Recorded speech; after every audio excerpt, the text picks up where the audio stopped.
بسم الله الرحمن الرحيم. عما يتساءلون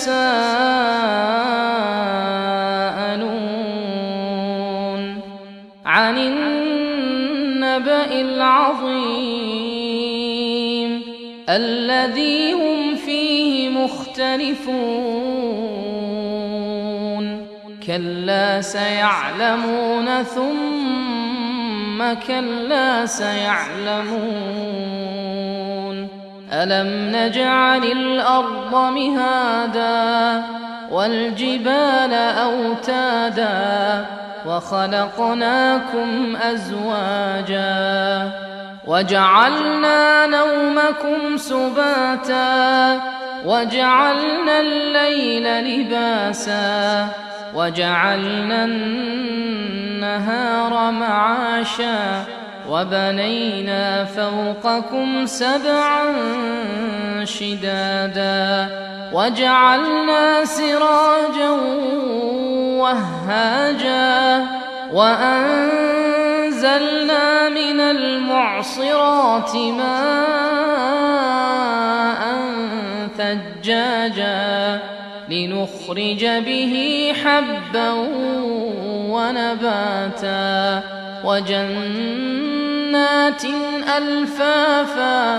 إن يوم الفصل كان ميقاتا يوم ينفخ في الصور فتأتون أفواجا وفتحت السماء فكانت أبوابا وسيرت الجبال فكانت سرابا إن جهنم كانت مرصادا للطاغين مآبا لابثين فيها أحقابا لا يذوقون فيها بردا ولا شرابا إلا حميما وغساقا جزاء وفاقا إنهم كانوا لا يرجون حسابا وكذبوا بآياتنا كذابا وكل شيء أحصيناه كتابا فذوقوا فلن نزيدكم إلا عذابا إن للمتقين مفازا حدائق وأعنابا وكواعب أترابا وكأسا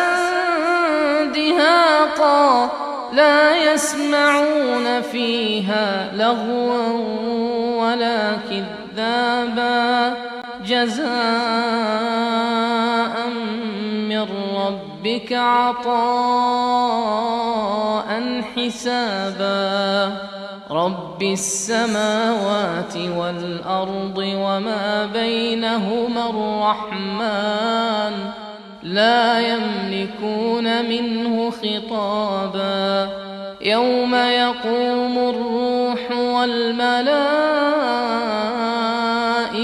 صفا